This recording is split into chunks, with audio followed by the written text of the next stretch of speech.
5. Morning, ne? Good morning, Bakhayetu. So I woke up quite early, but I missed the gym, and my heart is beating really fast. I missed the gym. I actually had a spinning class at 5 o'clock in the morning, and then I had another one at 8 o'clock, and I missed them both, so here we are.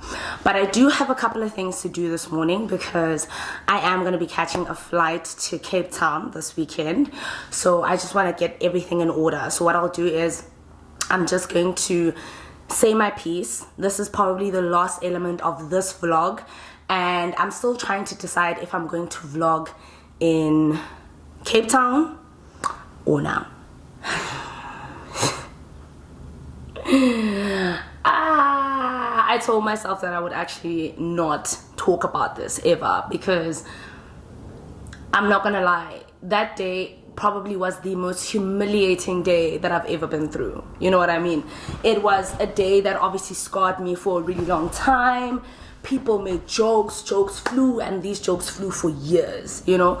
And like I said, it was a traumatic experience to be bullied for years over something so nonsensical, if I may say the least. But I vowed to myself to never talk about that story, because first and foremost, the person who is involved had apologized to me, and as much as that apology was not sincere, of which I realize now, well, I realized it then in the moment, but you know, sometimes when someone apologizes, you decide whether you're going to forgive them or you're going to hold on to it, you know?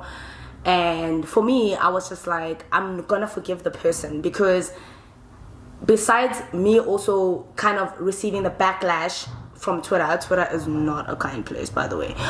She was also receiving backlash, and I really didn't like the idea that she was getting bullied, you know? I really didn't like the idea that people, oh, sorry guys, that my gardener's bringing in my bin. I really didn't like the fact that people were bullying her and people were being mean towards her, as much as in the same breath people were being vicious towards me, right? And I also told myself I would never talk about it, because this person made fun of my career in that live, talking about how basically my whole MO on YouTube is to tell stories, of which that also traumatized me. But you know what? If there's one thing I dislike, is people running with the narrative that they are a victim in an instance where they are not the victim. You are not the victim. And it's pretty ironic and almost comical, to say the least, that you think that looking back on everything that you did and said, like in your own accord, at your own circumstance, that somehow through all of this you are the victim. And I hope you hear me, because I'm talking directly to you. You know what I mean? It's one thing to say some shit that everybody witnessed on a live, drunk AF, and then to turn around because you've rebranded with this whole finding yourself and inner energy, and then turn around and say somehow you were the victim. You were not the victim, okay? You are not the victim. You are actually the pioneer of your own destiny. Everything you said about me is everything you meant about me, okay? But because I never spoke about the story, and now I'm getting, you know, screenshots, videos of how, you know, this person is now kind of changing the narrative of what happened that night and how she feels, you know, so, you know, lambasted on the net or whatever. I don't really know. I don't really watch it. But no, actually, I didn't watch it. Let me not even lie. I didn't watch it. I was told by certain people that there was something that was mentioned on one of her videos about this instance. So you know what? I was like, you know what? Let me do you all a favor. Let me tell you guys what happened that night. Let me tell you guys word for word, blow for blow, verbatim, what happened that evening. Okay? Cool. So, get a drink, because it's gonna be a long morning. Let me make a mimosa and tell you the story. Ultraman is gonna be the death of us. Anyway, so let me give you some context on what was the state of the relationship. But before we get there, there is this famous place in the South. And no, we're not talking about Konka, right? There's this famous place in the South that used to host these, I would call it biannual big events, because they are backed by this big DJ. And at the time, they used to host these really like big events that, you know what, it was one of those things where this place was on the time that event would happen, everybody would kind of like be scrummaging to get a ticket, to get in, you know, and all that other riffraff. So before Gonga, if I'm being really like, you know, accurate, that place was the place to be. You know, it was a jump and so forth. People would always go there. It was just a nice place. It had all the vibes, you know. And because I used to date Drake, I used to go there quite often with Drake, because it was a nice spot to go to on Sundays, on Fridays. It was a really nice like place to go to. So I would go there often with Drake. So I obviously made relationships with the guys who worked at that place. But I've always known those guys because they're guys from the South, right? Okay, fine. So that particular event happens. It's a very hot, I wouldn't say it's a hot event to get into. It's just like, you know, like any other place, they prioritize their, you know, like their customers. So that time, there was this guy that I knew from Durban. I'm not gonna say his name, shame, because I don't think he deserves to be dragged through some girl mess. So there was this guy from Durban that I knew, and at that time he was frequenting Johannesburg quite a lot. So that guy's like to me, Naledi, I hear that there's this event happening. He's like, do you know anything about this event? I'm like, yeah, I do. I'm actually going to that event. I would never miss it. So he's like, yeah, Ish, can you get me in? Because obviously he's from Durban. He doesn't obviously know who to call, what's the situation. He's like, can you get me in? Can you give me a table? And I'm like, okay, cool. Let me call one of my boys who worked there. I don't know if he still works there. Who worked there. Let me call him and let me find out if I can get you a table. Cool. I call one of my boys. All right? This is a guy who's even on Twitter. Y'all know him. I call one of my boys and I tell him, hey, bruh, here's the setup, here's the situ. Yeah, but... And then he's like, okay, who is this gent? And I'm like, no, his name is, you know, X. And he really needs a table. And then he's like, the only tables left, Naledi, are the tables that are up there and there. So which kind of... We would regard that place as the VIP. Because you obviously get there, you would have to get a table or like have a minimum spend. You know what I mean? So I'm like to him, no. He says he's going to buy. You know what I mean? And I obviously trusted Mjita to buy. But then he's like, do you trust him? I'm like, I don't know him that well. So let's do this. What's the minimum spend of that table? He tells me what the minimum spend is. I'm like, okay, cool. If this guy flops, I will pay minimum spend. You understand? So I will basically pay the money of the minimum spend of that table should this guy flop. So manager is like, okay, cool. I'm going to put this table under you.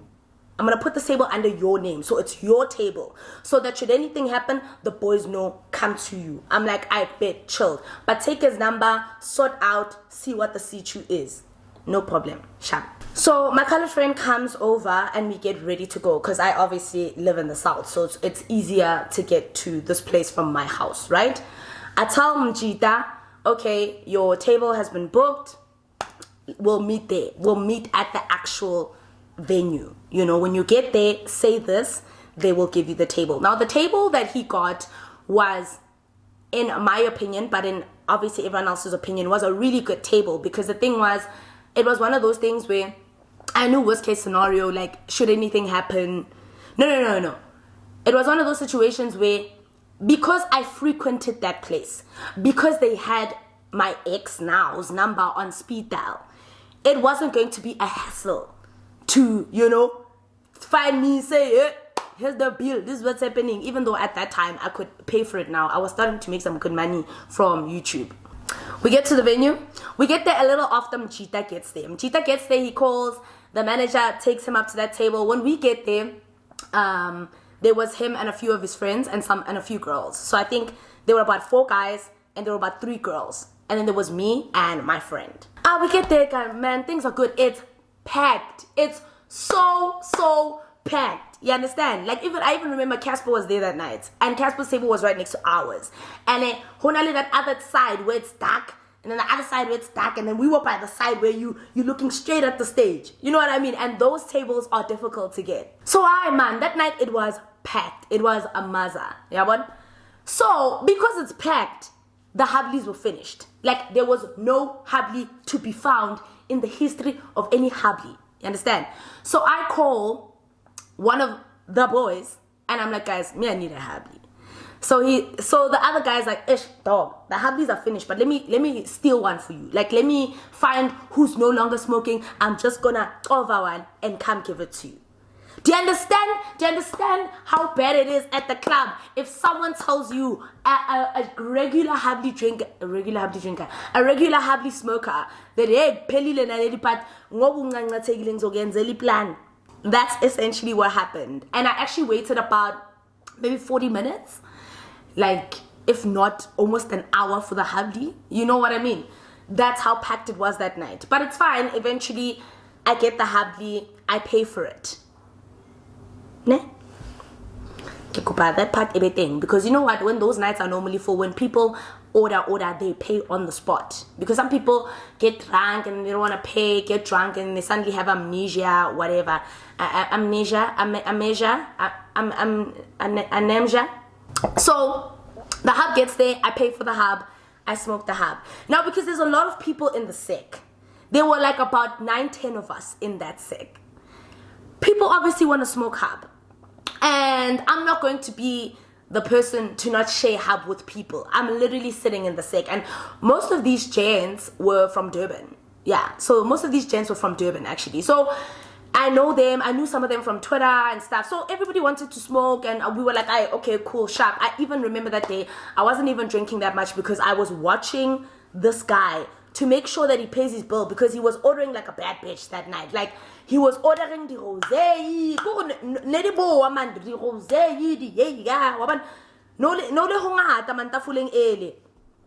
so I was watching him to make sure that he doesn't flee, because I don't know him. So I wasn't even drinking that much. I was just actually just somewhere, you know, I didn't feel too comfortable, because I obviously had it at the back of my mind, the worst case scenario. Fine, but we have a good time, everything is nice, everything is great.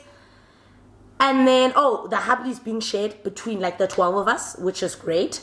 And then this girl and her 2 friends pull up. And now for story's context, I need to give you context on the other friend, the one that I don't get along with, right? Because I never had an issue with her until that evening. So it's her, it's the friend that I don't get along with, and then it's the other one whom I have no issue with whatsoever. Love her till this day. Love her so much. Hey, I love her, can't she can't stand me.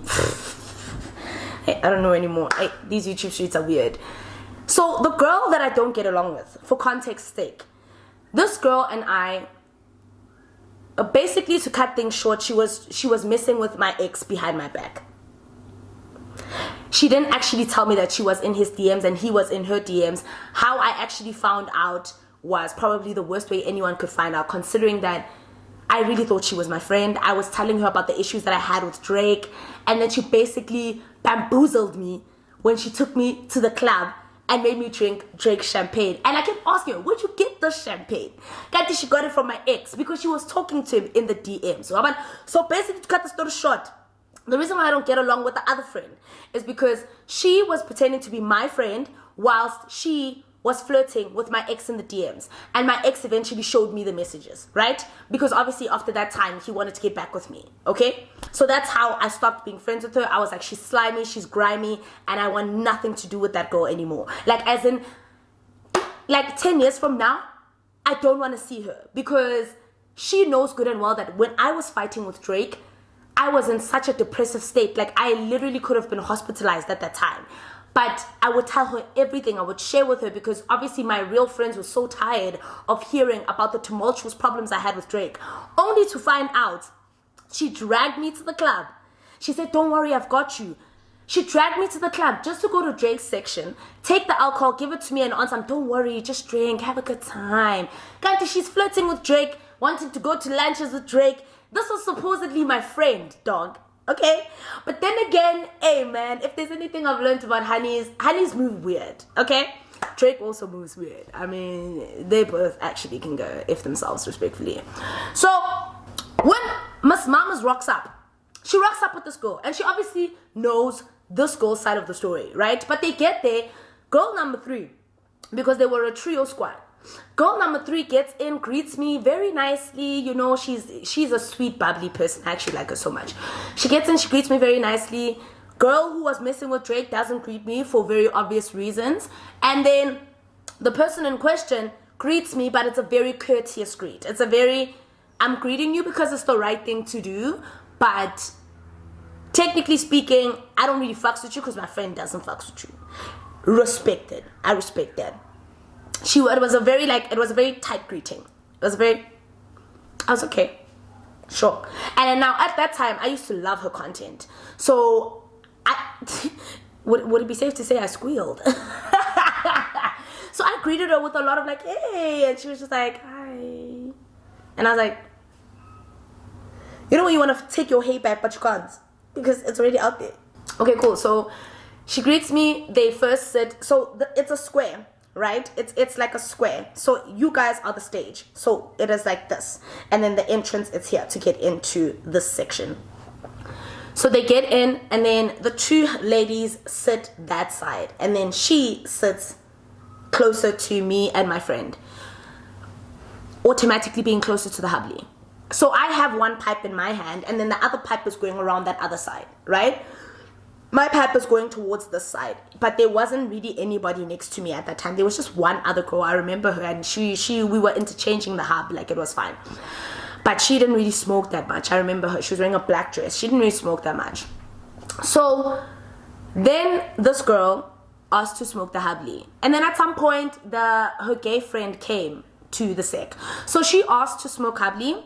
And when she asked to smoke hubbly, so if I'm sitting here, she was sitting up here, right, of the couch, right? So it's me, it's my friend, and then she was up here. And then at some point, her gay friend also came, and then they both sat up here.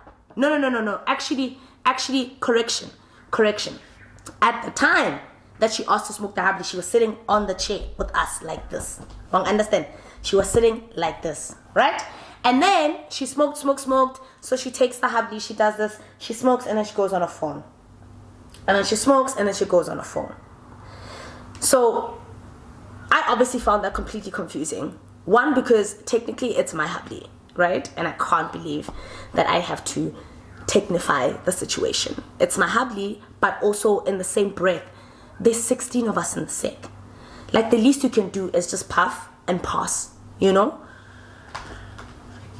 She smokes, she holds it, and then at some point we switch seats, all of us. They end up sitting on the top of the couch because she left with the guy, and then she came back with the gay guy. I think she actually went to go fetch him because I don't know where he was. I think he was sitting at the section that they were previously at before they came, because at first it was just the 3 of them that came into the section.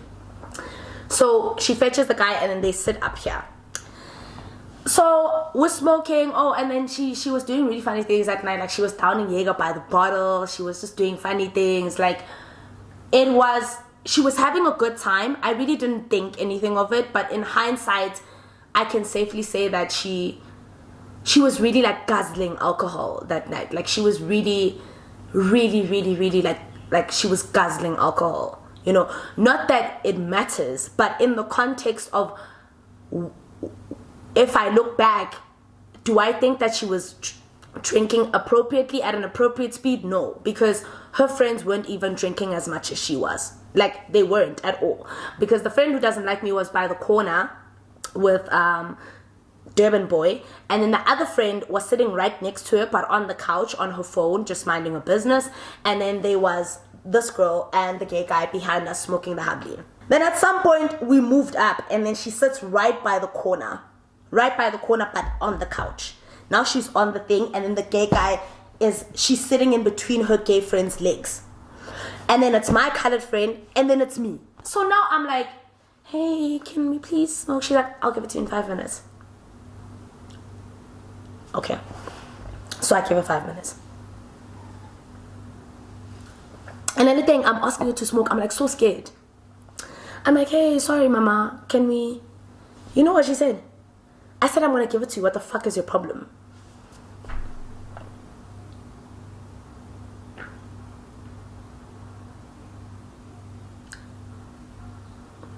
Verbatim. I said, I'm going to give it to you. What the fuck is your problem? That's what she said to me. And so my colored friend got upset on some, hey boo, hey boo. And now, obviously, the gay friend could see her. No, you don't talk to people like that. Because I don't know who was pissing her off on the phone or whatever. She was snapping, she was doing whatever she was doing. We asked her for the hub. She said, I'm going to give it to you just now. We're like, okay, cool.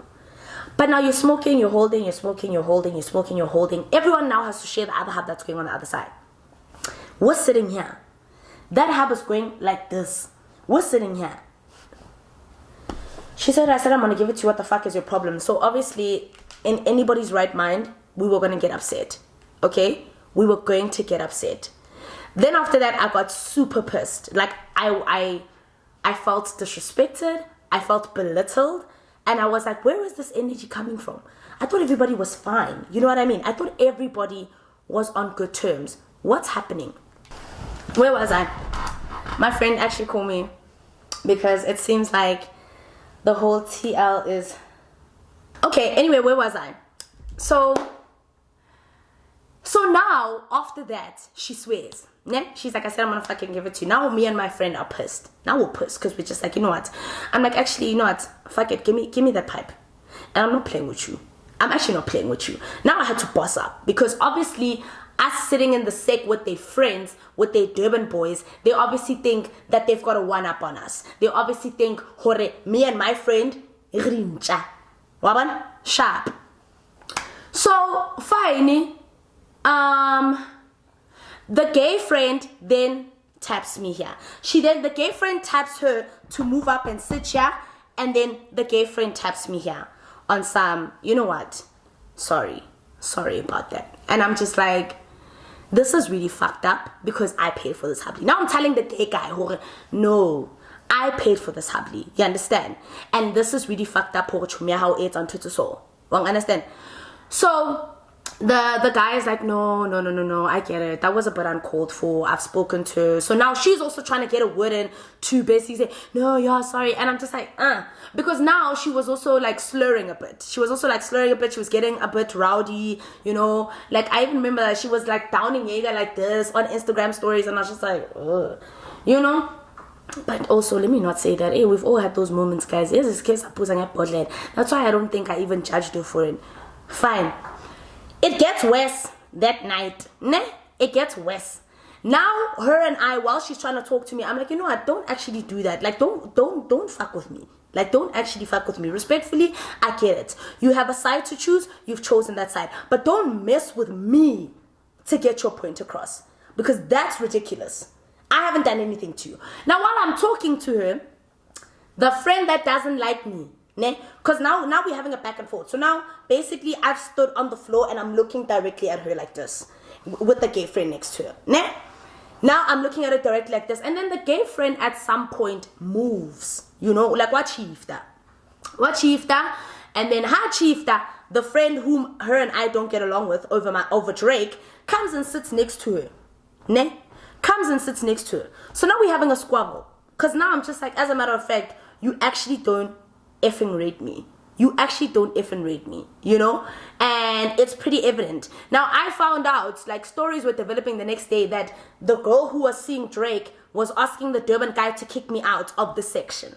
This is where the kicking out of the section comes in. So now I'm having a back and forth with her. And I'm telling her, it's king, mama, nalwena, raska papelana, ne?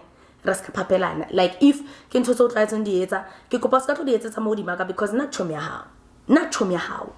While we're having a back and forth over it was never even about Habli. Like she was just so rude and disrespectful, and she just had a chip on her shoulder the whole time. Then after that, I said to her, I was like, baba, Mina, it's probably gonna be best for you to get out of this section. Because I'm not gonna fucking play that game. I even told him that night, let's action le. I pala ngalumfana ka Teben. I pale Naledi. Just because minang tulile and I'm not doing anything, don't take it for granted that I don't have the power to kick you out of this motherfucking section. Sharp. Yeah, now it's a back and forth. Now she's feeling tough now because Umganga Drake has now arrived. You understand? Whilst they're doing that, we're having a back and forth. Now, obviously, the Durban gens are trying to slow it down. Now they're getting loud because now they're a tag team. And then the third girl, the girl that I like till this day, she was just like, I ain't getting involved in that shit. And she was like, she's going to stand back and mind her business. While she's doing that, guess what Umganga Drake and her do? They see the bodyguards because now I'm just like, yay. Now they're getting scared because when I come up to them, I'm like, hey, Baba, Mina, I don't play that game. So whilst I'm doing that and we're having the back and forth, they see a bodyguard. Guess what they do? Her and her friend, come get this rat out the section. Come get this rowdy rat. And I remember this because Drake's friend also used to say that shit about me, saying I'm rowdy, I'm dirty, I'm always at the bottom, and whatever. I'll never be them. I'm nothing like them. So they keep calling the bodyguard, get this rat out the section. Get this rat. Wow, I even remember the word rat. Oh, man. I remember the word rat. I'm like, okay, cool. The bodyguard gets there and the boys get there. And then, now Casper guys is even looking at what's going on. They're pointing at me. They're like, get this rat out the section. Get this. So now I'm cackling because I look at the boys look at me. And then I'm like, please get them out the section. I look at them once and I'm like, please tell these girls to leave the section. Now, this is the part where you ask me who left the section. They told them we can't kick Naledi out the section. So they had to leave the section.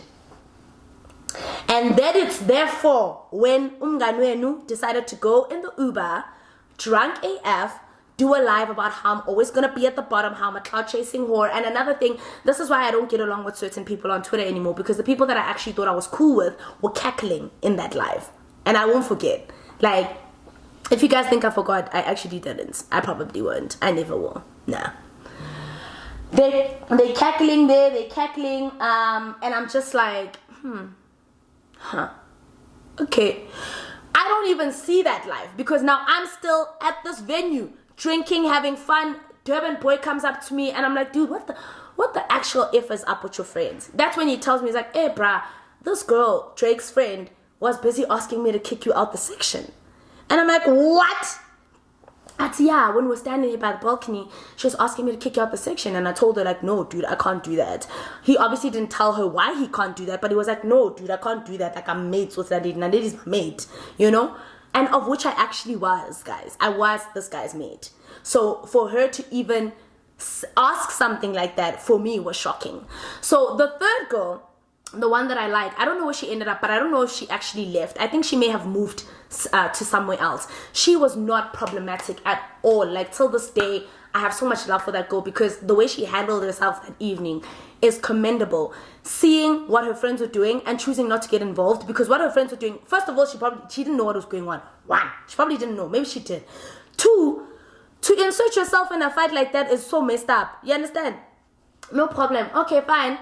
She goes on the live, she does her rant, and then someone sends me the live when I get home at like around 2-3 in the morning, which is when I obviously went on Twitter and I wild, because I'm like,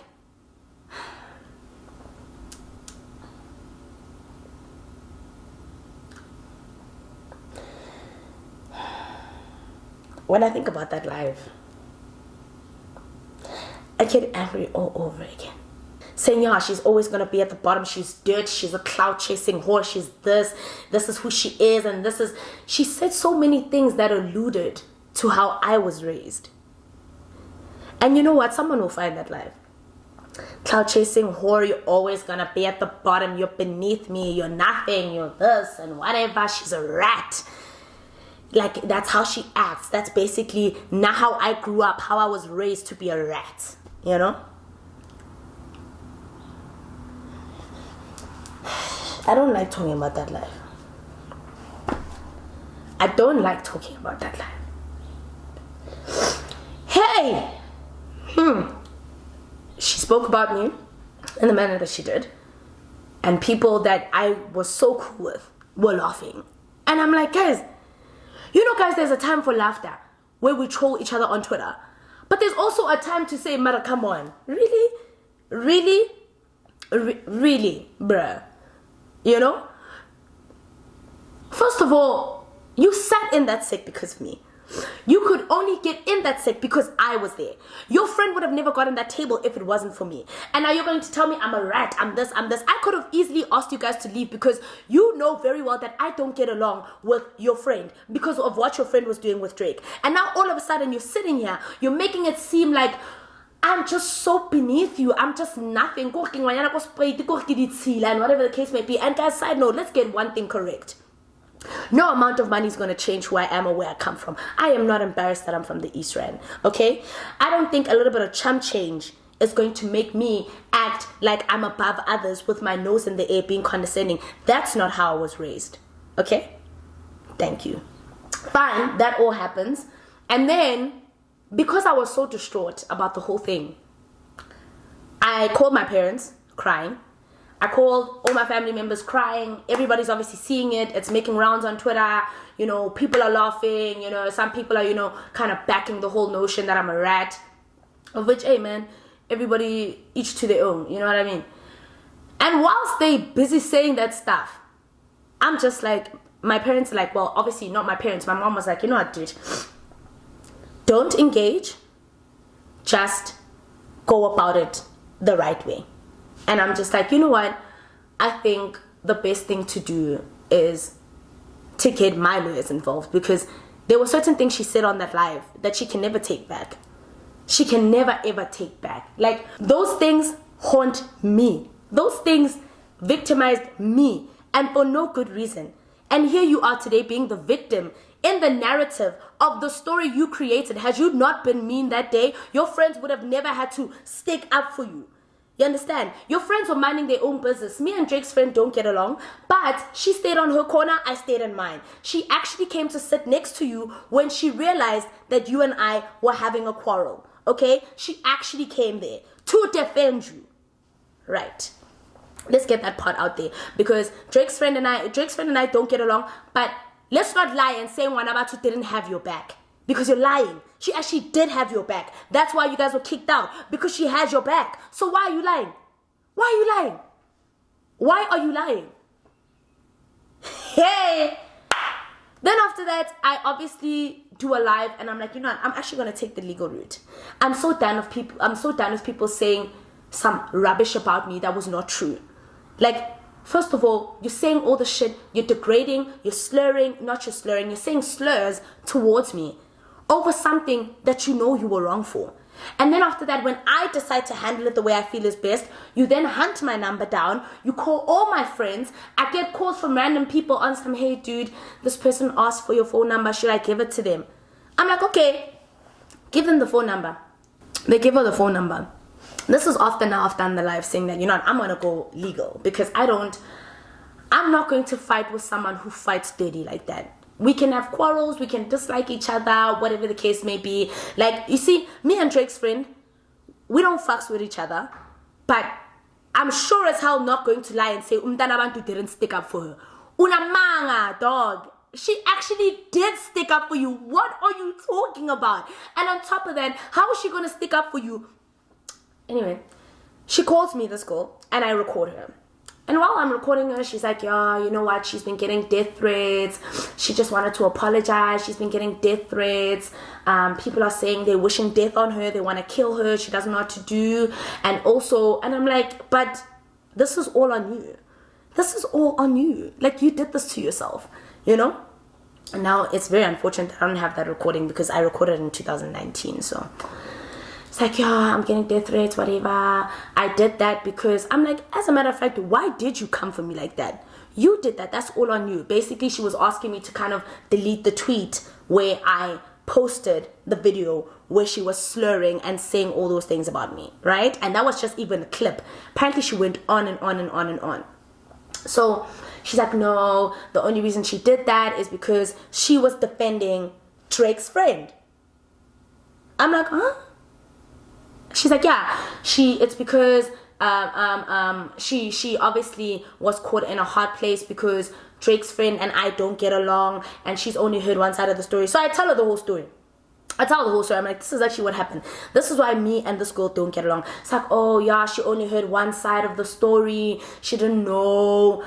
She was obviously acting like this because of Drake's friend, and she obviously didn't want to seem like a shitty friend. That's why she was being cold to me at the club. Well, it wasn't a club, it's more so like a event place.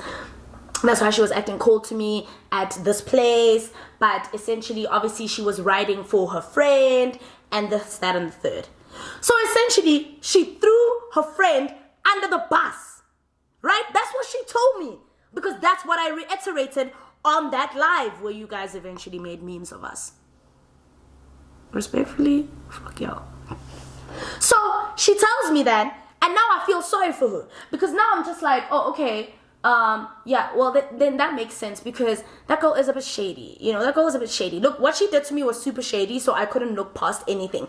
If you guys could tell me right now anything bad about that girl, I'm most likely to believe in, because she is the one person who made me stop trusting girlfriends. Well, not all my girlfriends. I still have some good girlfriends, but I told myself, no more Instagram baddie friendships, no more Twitter baddie friendships. I'm in funi nonke because of that girl and what she did to me regarding Drake. So she tells me that she only did that because she heard this side of the story, and that's why she obviously garnered this dislike towards me. But after I told her my side of the story, she sees now that the toxic one is essentially Miss Mamas, right? And if you guys think I'm lying, you guys saw that live. We did the live, and I even reiterated this thing out. Okay, obviously there was a third party involved that obviously created the tension between us, and she was busy going, right? And you guys were saying, Naledi, why are you doing all the talking? Because she was too afraid to admit the fact that she said that on the phone about her own friend. So you know what she did? She let me take the fall. Of which, you know what, to be really honest,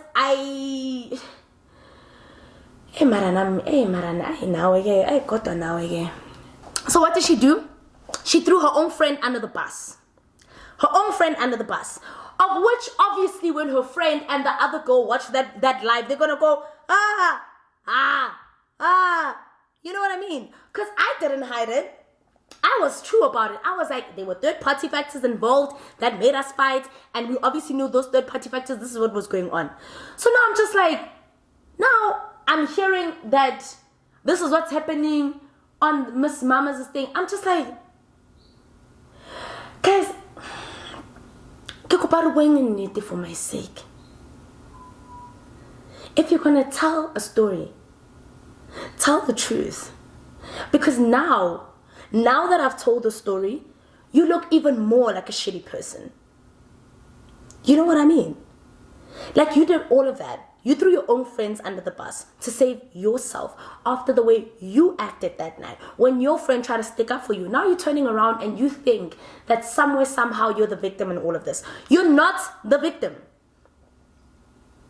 And you know what angers me even more? I vowed to myself that I would never tell the story because of how you made me feel. And now today, you are now using it as a platform to absolve yourself of what you did to other people. You're ridiculous. I told myself I would never do that story because you know what? You traumatized me so bad. You said, oh, she's going to do story times. You degraded what I do for a living to turn around and then cry wolf 4 years later. This happened in 2019, by the way. 19, 20, 21, 22, 23. Maybe then it was 19, end of the year. So let's say 20, 21, 22, 23. 4 years ago. 4 years ago this happened. And you know why I never told the story? Because I knew one of two things was going to happen. Either your cult was going to come for me and say, I'm trying to use you to gain clout, to gain followers, to do this, which is what they've always done. Which is what your followers and subscribers have constantly done. Whenever I try to talk about it, people would say to me, no, don't talk about it because they're going to think that you're using it to ride on her wave. What wave? What wave have you ever had that I tried to ride on? What wave? If anything, there was a point on Twitter where you were being dragged for your partner and I defended you. So what wave was I trying to ride on? And then you call me telling me, oh, we should do a collab together. We should do this. Right after the whole live happens. We should do a collab together. We should do this. Why would I do a collab with someone who's called me a low down dirty rat? Does that make any sense to you? So be honest. You try to save yourself 4 years ago. You try to save your ass by calling me because you were too afraid that I was going to actually put my foot forward and maybe cease and desist you, or I don't know, whatever LL Bubangla Twitter does these days. You thought I was going to do that. So you know what you did? You saved your ass by throwing your own friend under the bus, and then you threw me under the bus when you acted like I'm crazy on an Instagram live. And then today you're here talking about how you felt you were alone. I'd like to make something abundantly clear to you, and I hope you hear me. You traumatized me. You said some very questionable things. You made me question my own upbringing, my parents, people who love me and care about me. You made me question myself and where I come from. All over Habli. You were so rude to me. You were the one who called me a rat multiple times that night, more than I can count. Okay? So I don't ever want you to go on this platform and use it as an opportunity, because you have now shut me up to not say anything. And I hope that when you watch this video, because I know you will, and if you don't, I know your friends will send it to you, I hope you realize that you are so toxic. You are so toxic because your friends had your back. But they can only have your back for so much, mama. Okay? And I regret even thinking that I shouldn't have told that story, because I didn't want people to bully you. Because I didn't want people to come for you. Because I didn't want people to even speak about it anymore. But now here we are today. I'm speaking about it because of you again. You took the opportunity to control the narrative like you always did. You called me all those names because you felt that way about me. This is not even about Drake's friend. You felt that way about me. You always felt like I was beneath you. That's how you felt about me. You've hated me. So don't act like today all of a sudden that you were doing that and you weren't thinking. You knew exactly what you were doing. And I really hope that after this video, people actually see you for who you really are. You're not sorry. You never were. If anything, you shut me up long enough so that you could talk about it and you could control the direction of how you wanted that story to flow. I'm so pissed off, guys. This is not the way to start a weekend. I'm super pissed off. But let this video live long enough for you to remember that every time you raise up that Habli story, come back to this.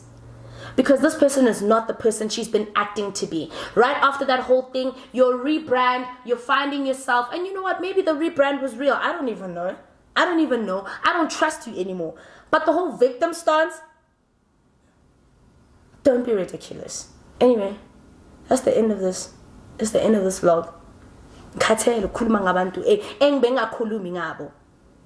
To bar me from talking about something that happened to me, which is what I am known for, because you waited 4 years to then talk about this, is ridiculous. Anyway, I'm gonna go drink my mimosa and enjoy the rest of my weekend.